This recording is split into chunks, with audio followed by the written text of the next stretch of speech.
Welcome to How to Write Good. I'm your host, Daniel Poppy. You can find out more about me at danielpoppy.com. Poppy is spelled P-O-P-P-I-E. Sounds like the flower. At my site, you can find my book, The Ninth Hour. It is the beginning of an adventure series. It's in the fantasy tradition, but don't expect typical fantasy from it. Expect something different, and you might be pleasantly surprised, or you might walk away wondering why you wasted your time. You never know. If you don't want to pay for anything, you can read my serialized novel, which is a crime thriller, so it's a little different.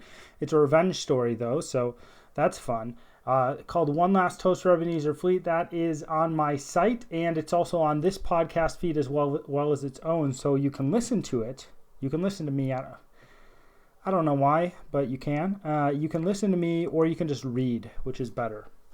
So that's free for you to check stuff out.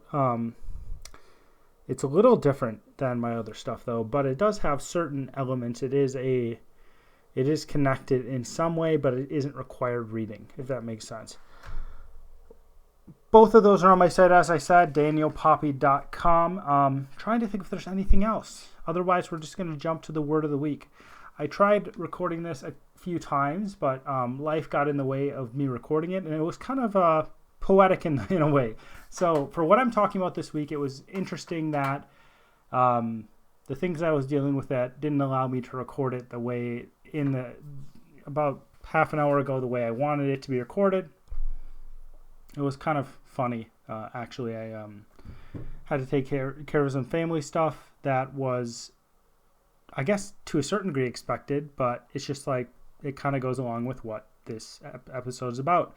Our word of the week is callipygian. This is almost the ugliest word in the English language. I think it is an extremely ugly word, but it means having a shapely butt or buttocks, because we use that word, right? Here's a question. How many of you know someone who's under the age of 50 who actually uses the word buttocks? How many of you know, like, unironically, someone who isn't pretentious, right?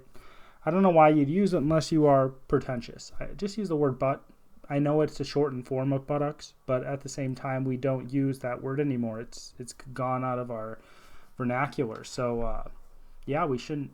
I don't know. We should just switch over. So callipygian, my hair's getting in my face. It's not that it's, I don't like my hair on my forehead for some reason. So when I go bald, it'll be terrific. Callipygian, having a shapely butt. That's a word you need to know, right? That is how you say it, by the way. That is how you say it. So I'm actually going to quick. There we go. All right. We'll jump right into our accidental lessons. And this is...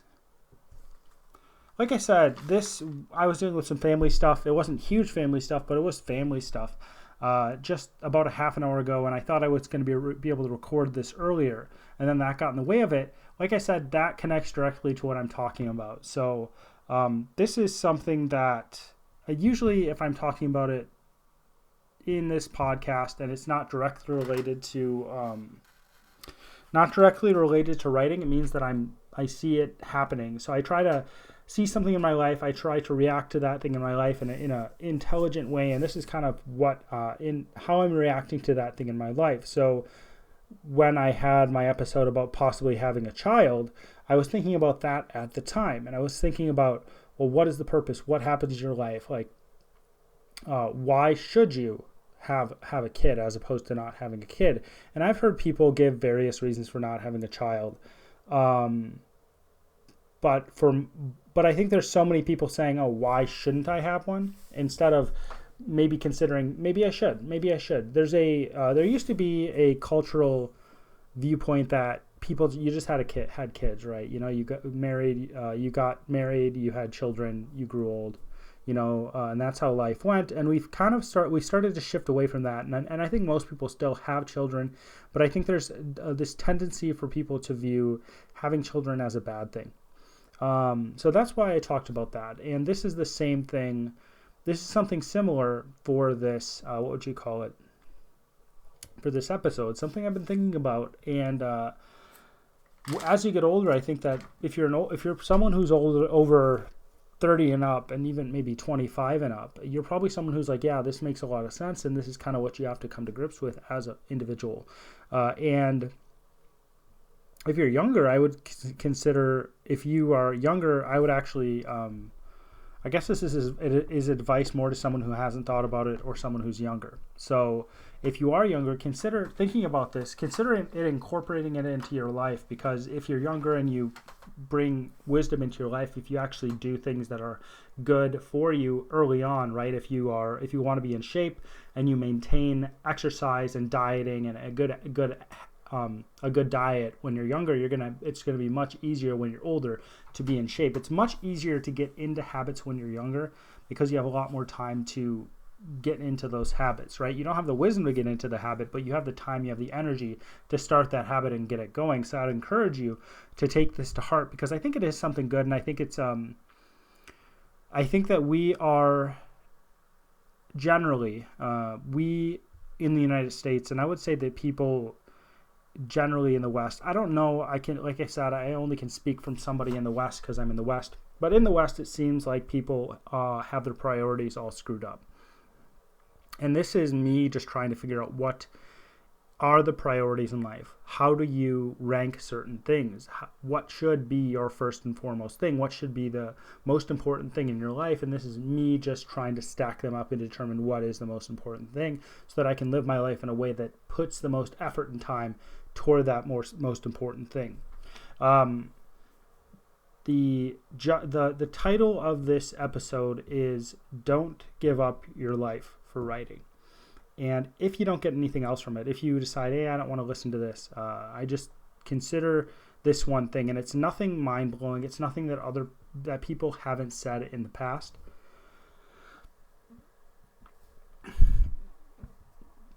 It's something you hear a lot, and it's almost become cliche. And the reason why it's become cliche is because it's so stinking important. And what it is that you have a specific amount of time to live your life. You have a finite amount of time.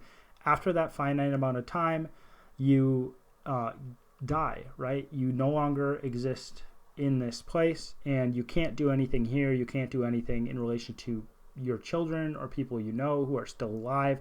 You're just gone. You don't have an effect on people anymore. You have no more power, essentially. You may have done things that affect people, but that's not the same thing as you actually acting out things in that world. You have a specific amount of time. That time is extremely short. I don't know if people my age generally think of time as being extremely short. I don't know if it's just when you get to a certain age, you're suddenly like, oh crap, we don't have much time left, right? But for me, I've become extremely aware of the fact that there's not much time left in life. Decades go by very quickly. It's just amazing. It's amazing. Once you get to 40, because I'm not too far off from 40. I'm not that old, but I'm not too far off from 40. I'm closer to 40 than I am to 10 years old. There you go. I'm not too far off from 40. That's only a stone's throw away in terms of how many years there are. I can imagine out to that many years pretty easily. I can imagine out to how things are going to be going in that many years, because first of all, I have a perspective of other people who've kind of gone before me, but at the same time, I've lived more than that. I've lived more than that time, more than triple that. Not triple that time, that's a bit much, more than double that time. So I have a reference point in my own life to know how much time there is left in life, and it's not much time at all, right? I'm not old by any means, not by any means, not whatsoever. But at the same time, life is very short, and that's the whole thing. Life is very short. It goes by really quickly, and the older you get, I believe, the more quickly it goes by, which might be a blessing in disguise. But yeah, don't give up your life for writing. And what I'm essentially saying is that writing is not worth... there are other things that should be making up your life more than writing. There are certain things that should be at the center of your life, and then writing is something that can happen or it can't. We have this viewpoint that we have goals in our lives and we disregard everything else in our lives for goals. or certain things we love, right? We disregard all those other things in our life. We love these certain things. We're going to give up our lives. We're going to push toward those certain things. And I would say that writing, I'm going to argue that writing is not one of those important things. I love writing. It's one of my favorite things ever. It's one of, I wish that I want to be able to do it full time. I want to spend a significant amount of my life writing books, crafting stories, making them as good as possible. I wish I had more time to do it. But at the same time, it's not the most important thing, right? It's not the most important thing. And I think we need to come to accept that. And I think we need to structure our lives to reflect that. And I think there's a lot of people who do, and I think most people do, but I think it's good, especially for younger people, to realize that. And I think it's even good for older people my age or people even older, to be like, yeah, you're right. That is the case. So it's a good reminder for me. And it's a good reminder just to think through it and think, oh, what are the most important things? What are the things that are actually going to matter? So the giving up your life for things that do not matter, yeah, I was using correct grammar, is not exclusive to writing. Writing isn't the only thing that doesn't take center stage in our lives. You can apply this to so many different things. And I just made a list. You can apply to your career, your hobbies, your retirement, your vacation. If you like partying on the weekends, politics even, you can apply it to fame, you can apply it to wealth. You can apply this to your own pain, suffering, and difficult life, actually. You can give up your life for all these things. You can decide whether you're doing it consciously or whether you're just kind of doing it to avoid pain, or you're doing it because it seems brilliant. There's certain things in life that seem extremely important, that are salient, right? There's certain things that stick out to you that are like, man, that must be so important because that's sticking out. That's something that just is always in my face, so it must be important. Just because someone is yelling something in your face does not mean what that person is saying is important. Just because there's things that keep on coming up in your life doesn't mean those things are important, right? We're really trying to look for those things that are actually important, even if those things are subtle, even if those things are soft. They have a quiet voice as opposed to a shout. But all these things are things that we can focus on in our life. And all these things do not have meaning by themselves, writing along with these things too, right? So somebody might say, well, my career is working with people. It's like, well, your career is working with people, so you just it happens to be the case that there's something meaningful that your career centers around, right? If you do the same actions and it doesn't center around that specific thing, it's not meaningful. If you use your retirement in a certain way, right? If you connect to people in your retirement, that's more meaningful than if you just go and have fun. And my whole point is that the general cloud of writing, right? The general idea. So the idea of writing is a cloud, right? There's all these things that fit under it. The general cloud of writing doesn't mean much when you stack it up against the things that are really important. The general cloud of careers doesn't mean much unless you stack it up against things. When you stack it up against things that are really important. The same thing with hobbies, the same thing with your retirement, your vacation, fame, wealth, your politics. When you stack it up against things that are really important, it doesn't matter as much. It's minuscule. Even if in our lives these things seem like monsters, even if in our lives these things seem like monoliths and huge, they seem like giants, these things are actually small in meaning. So the meaning behind them is really, really small in comparison to those things that actually matter. And that's what I'm trying to say.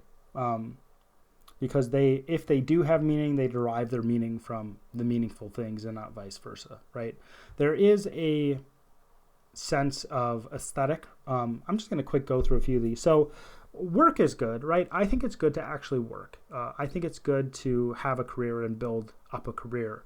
At the same time, if you have a career and nothing else, then your career is going to fall flat. The same thing with hobbies. I think hobbies are terrific. I have a hobby. I like writing, and that's where writing fits in, right? I have a hobby. I like writing. I want to develop that craft of writing, but at the same time, if I only have writing, that doesn't do me much good. It might give me enjoyment. It might give me some meaning, but it doesn't have the fullness of meaning that you can get from life, if that makes sense. Like, it's not the thing that gives you the most meaning in your life. And I'm not trying to present this in in a selfish way, like, oh, this is going to give me the most meaning, right? The things that have the most meaning and are the most important, whether or not you think they are the most important or not. That is my opinion, but I think that's actually correct. Those things, I'll say it again, those things that are the most important in life are the most important, whether you think they are the most important or not. And I can say that I think this list of things isn't the most important, right? Your retirement, if it isn't connected to those meaningful, most important things, it doesn't matter much, right? If you spend your retirement and you're like, hey, I'm going to just party it out, right? I'm going to make my retirement extremely meaningful by taking some psychedelic drug that, I feel meaning, right? You taking a drug that makes the experience feel meaning, I don't think is actually meaningful. It just feels meaningful. You're manipulating your brain to make it seem like this is meaningful. It doesn't actually make it meaningful unless there is a meaningful center. There is something at the center of it that is meaningful. Does that make sense? So things can feel meaningful that aren't actually meaningful. Things can, fun isn't necessarily meaningful. Jobs aren't necessarily meaningful. Vacation can be meaningful if there's a meaningful thing at the center. What is the reason for your vacation? What happens during the vacation? Partying on weekends, we're not even going to talk about that. Politics is the same thing. We get wrapped up in politics, and politics is the act of getting what you want via the government, right? Via negotiating with other people. And that's kind of what I've decided politics is. Politics is, and I think that's what it is. I think it is, it's what politicians do. Politicians have specific agendas, and they connect to different types of people that can get those agendas done through various means. Some people think all politicians are corrupt, and they think that all politicians get these things done in a way that is corrupt. And some people think that a lot of politicians aren't corrupt, and therefore they're getting stuff done just through good means, I guess, ways that are better than others. So politics, though, is that act. Politics is it's the whole political system. Well, I'm going beyond that. Politics is what you do within the whole political system to get your agenda done, right? Or try to get your agenda done, because you might actually not get it done, but your agenda might not be good. And if your agenda isn't good, your politics is carrying along, meaning it isn't necessarily meaningful by itself. If I'm trying to do evil things, I'm trying to usurp the place of the good, the important things in life with bad things. I'm trying to replace those things with what I think is good when they're not necessarily good. That gets hard because different people have different ideas of what is good and what we should do. Different people have different ideas of what's the most important thing. And besides that, people have... So there's two different ways that people can look at politics. People can have different ways to get to an end result, right? Everybody agrees that people shouldn't kill each other, and then they disagree on how to get to the end result. That isn't as big of an issue because we agree on what is the important thing, right? We agree on what is the important thing in life, right? It's important that people treat each other kindly. It's important that people don't kill each other. But if we disagree on what the important thing is, that's where things get to become an issue, and that's where I'm actually... I'm more likely to say, hey, let people do what they think is the best as long as we can agree to some basic ground rules. If you can't agree to basic ground rules, you can't actually live together in a society.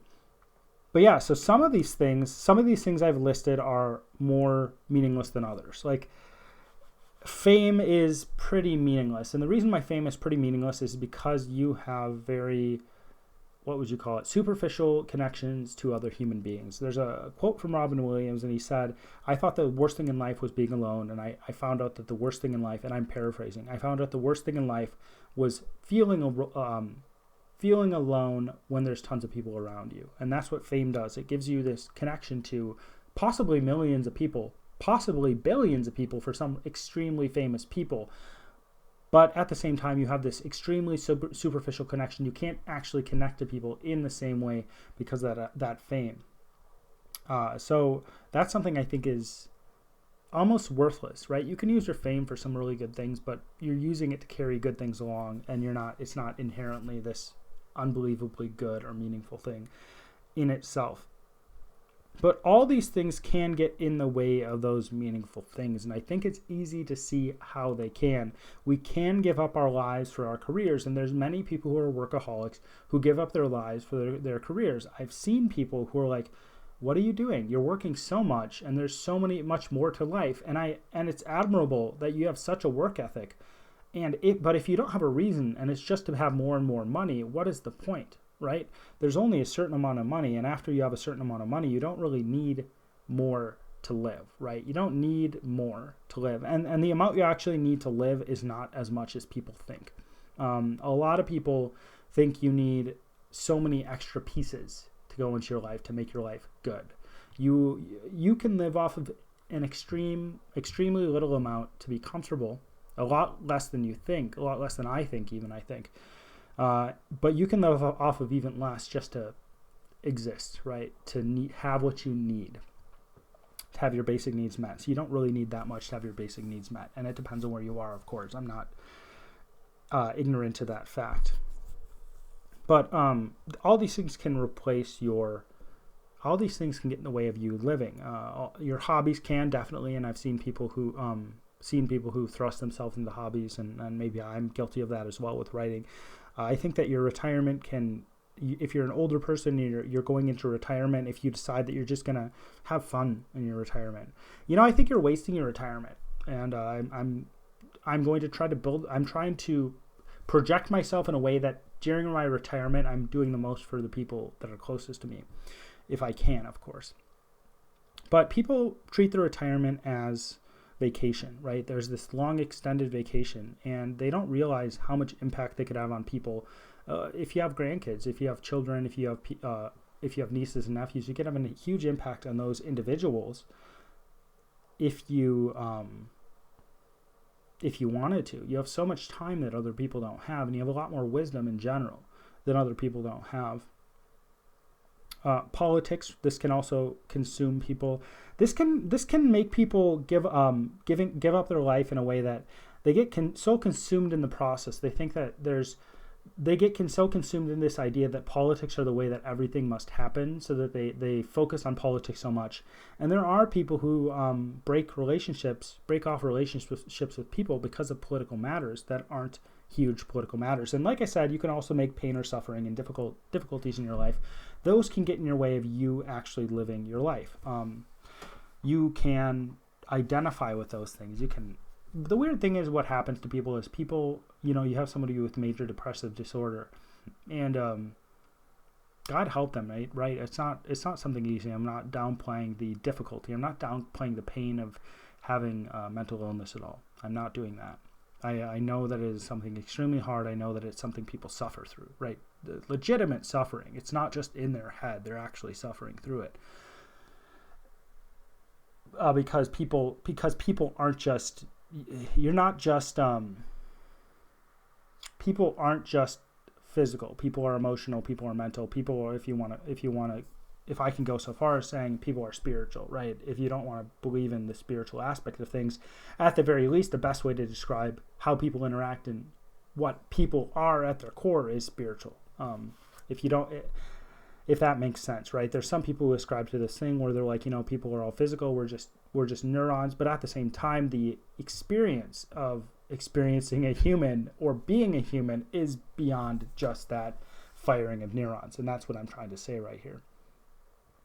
But when you have a mental illness or you have great suffering in your life, you can focus your entire life on that thing, and you can focus who you are on that thing and what you're giving up who you are for that thing. That doesn't even give you any joy. It just makes you miserable. You just deal with it, right?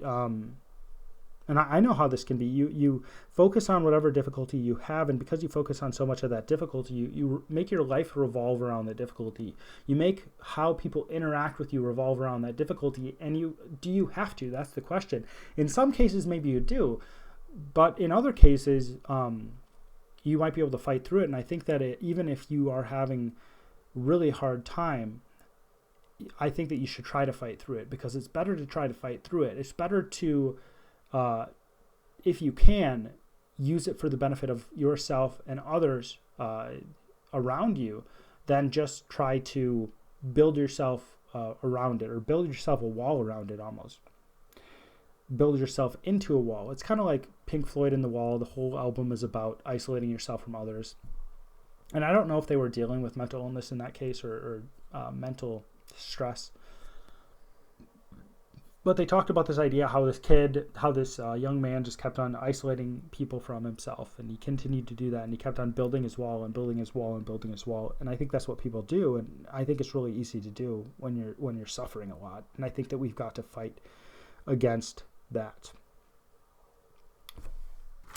Yeah, and writing does fall into this, like I said before, because writing is it needs content. We don't have contentless writing. And you might say, well, that kind of goes against your whole argument. But writing falls into this because it carries meaningful things along, but it is not meaningful by itself. Or at least if it is meaningful, maybe I rephrase it. I think it does have meaning by itself, but it's more of like an aesthetic meaning. It's not this deep, meaty meaning that we get from other things in our lives. Writing carries meaningful things along. It isn't meaningful in itself. And that's the whole point. And I think that if you connect it to all these different ideas, you see that it does kind of fit into the same category. And writing is something I love doing. And writing, if you're listening to this, if you like writing, it's probably something you like doing. It's art. It's beautiful art. And it's something that gives me a lot of joy. And it's something that helps me get through hard and difficult times in my life. But at the same time, it's not the center of my life. And I think I made the mistake of trying to make it the center of my life in the past. It's just a means of communicating what the things that are really meaningful.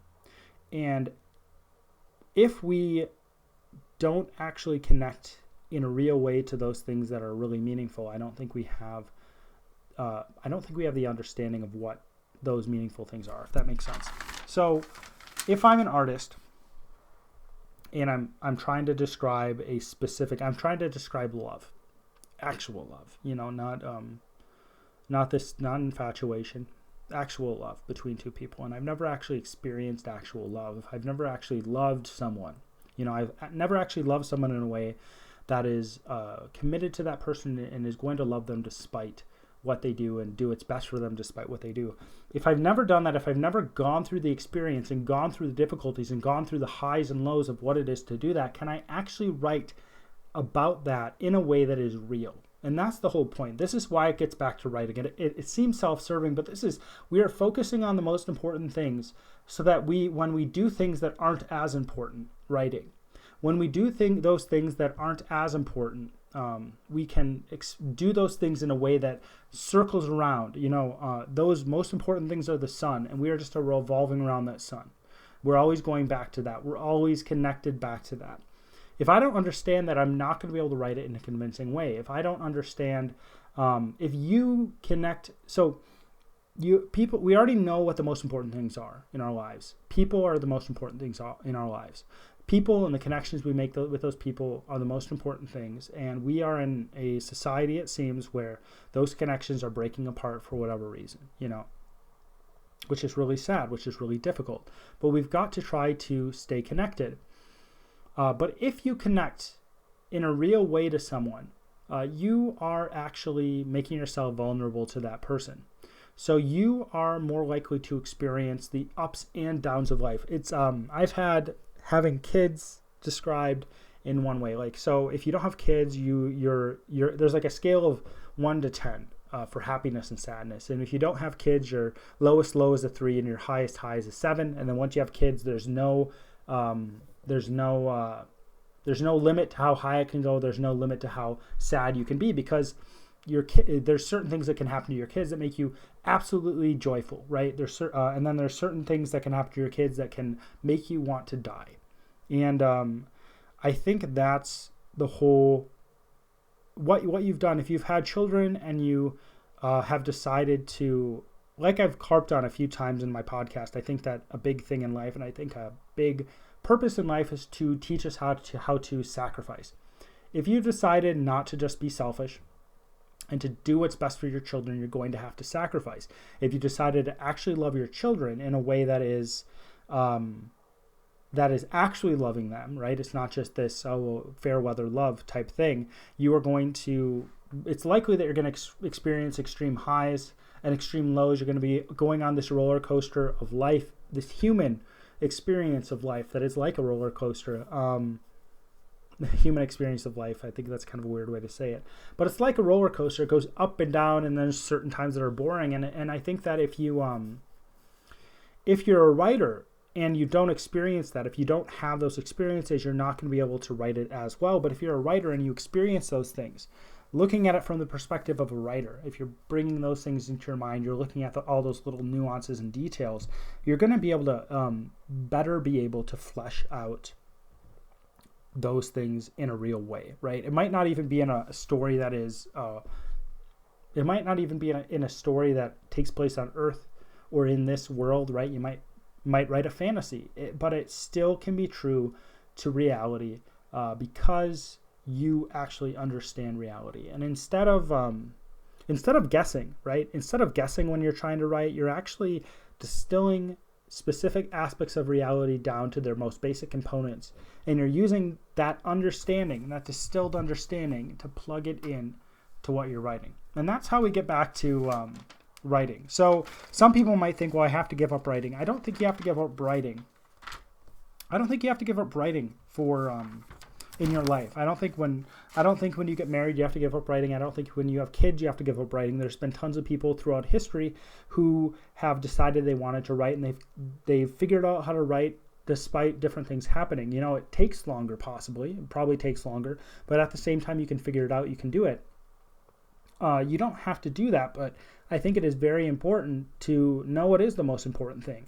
And if it came down to it, to be like, yeah, that's I'm going to focus on this most important thing, and this extra thing, I love it, but at the same time, there are things that are better. There are things that are so much better than this one little hobby or this one little thing I do that I love a lot. That's a big part of me.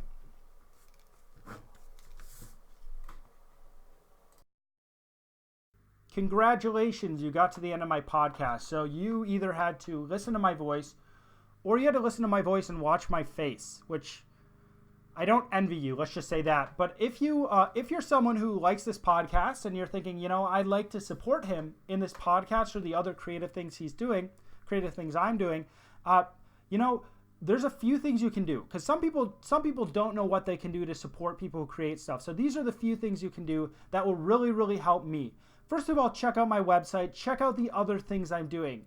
Second, comment on things, share them, like them, subscribe. Subscribe if you haven't already. And the third thing you can do is give reviews on different places, all right? So the biggest thing for this podcast is going on to iTunes, giving it an honest review, telling people why you like it, telling people why you hate my voice, why you hate my face, but telling people why they should really check it out, despite the fact that I have so many failings in terms of looks and voice. Other than that, if you want to check out my books, grab a copy of the book and listen to the serialized novel. Give digital copies away.